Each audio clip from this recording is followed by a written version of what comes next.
But in total, we're talking about about 3% loss in floor area, so it's not a great loss in really. And our strategy really is to focus on trying to make that insulation layer as continuous as possible. We want to avoid any sorts of gaps or cold bridges as they're called.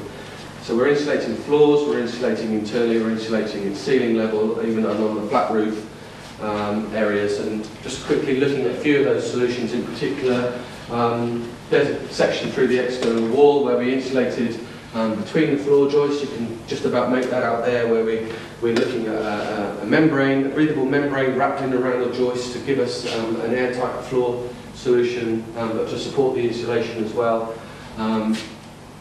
Making sure that our insulation around the cavities is properly filled and returning that insulation at every opportunity. Notice this bit here, I'll show you the windows, that insulation even continues through the window frames. At eaves level, where it's obviously a bit tighter, more difficult to do, but you can retrofit in eaves trays to maintain ventilation, but still give yourself plenty of opportunities for insulation. In this project, we were using a new breathable multifoil to help reduce summer overheating as well. That kind of supplements the ceiling joist insulation.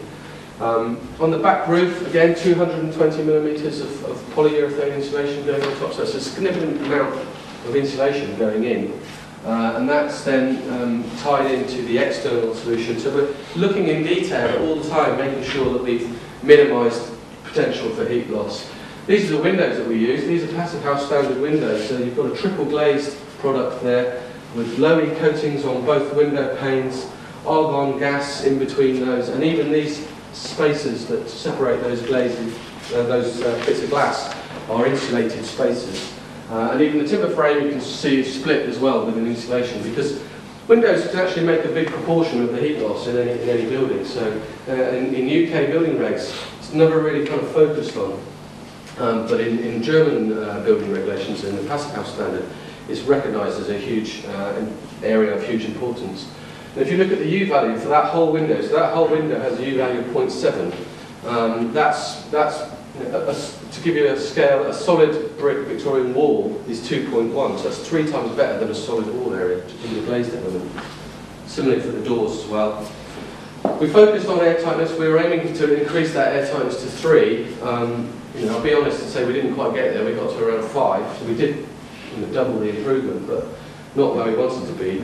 Once you kind of hit that golden level of about 3, you really need to focus on how you ventilate the property. And in anticipation of that, we installed a heat recovery ventilation system, more usually akin to new build scenarios, but for very low levels of airtightness, it becomes a very efficient way of providing that ventilation rather than open windows in the heating season. So outside the heating system, you can do it if you like. But that's a system that takes the air from the bathrooms and from the kitchen, extracts it from the building, but instead of just chucking that heat straight out, it recovers a lot of that energy to supply the habitable rooms at the same time, about 80 to 90% efficient. We looked at different systems for heating the building, but actually our project was about replication.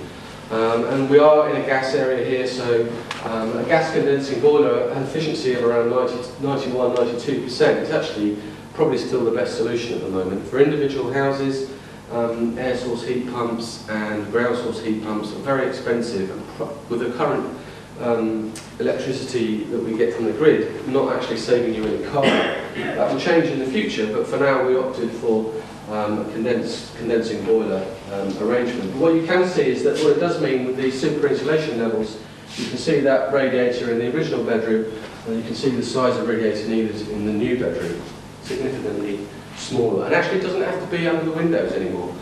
We traditionally put radiators under the windows to counteract downdrafts from poorly insulated windows. But when you have super insulated windows, you don't get downdrafts in front of windows anymore. It's not important to have it there. This was a whole house retrofit, so having dealt with all those fabric measures, we were looking at that chunk of hot water.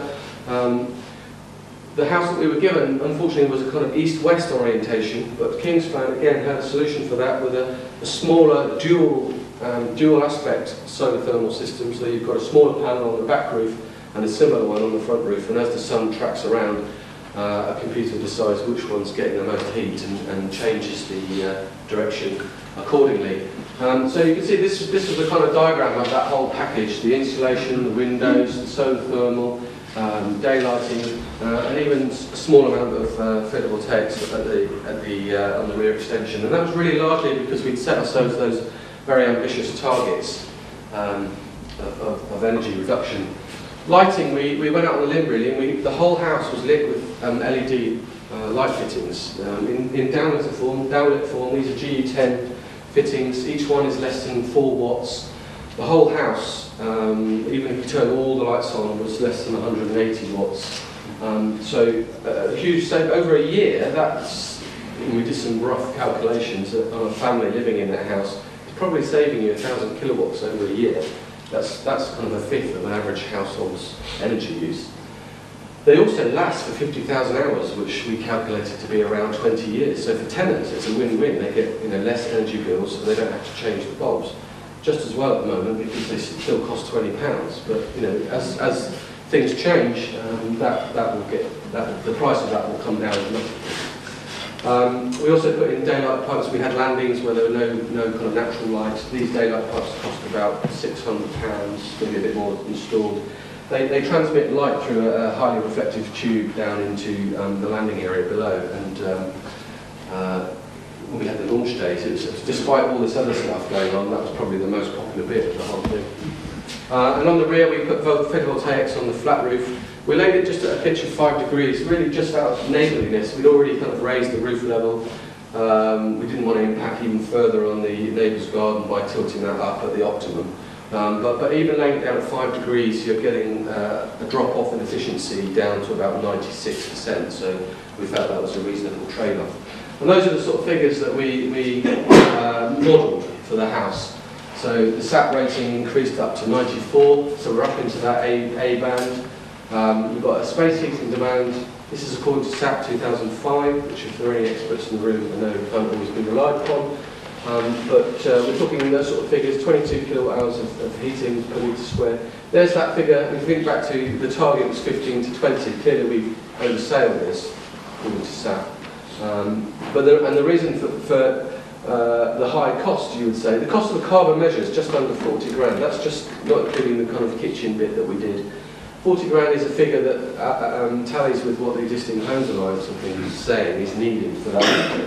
But I would say the cost of improvements increasingly gets more expensive as you go. So if you're getting the kind of 50 to 60% carbon reductions, that's quite cost effective, and going beyond that it starts to get a lot more expensive.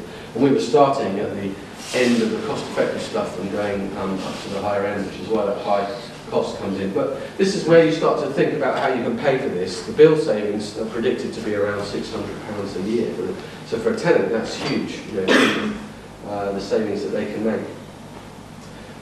So the cost per tonne, 10k, is quite high. I would expect on other buildings to be much less than that. And you have to remember this is a one-off pilot. So the cost effectiveness of the sort of schemes that Nigel was talking about, where you do it on a street-by-street basis, aren't there in this case, but that's clearly where we need to be going. And that's just a picture of the kind of before and after the living space. These are the original floorboards, turned over and sanded and waxed, light reflective plate. I mean, I could talk for ages about all the stuff that went into this, including gravity and rainwater systems and such like. So we need to get, but that's what we were 2 years ago, doing these sorts of pilots. And clearly, as Nigel said, what we need to be doing is going at a much bigger scale. And the existing Homes Alliance, which we've been part of for a while, is calling for a national retrofit programme. There was a document produced by them recently, which I was a signatory to, which talked about how we need a large scale and ambition for this. They're arguing that we need to do this not by 2050, but by 2030, because if we don't curtail our emissions now, we could be getting into feedback loops that cause problems. So we need to be doing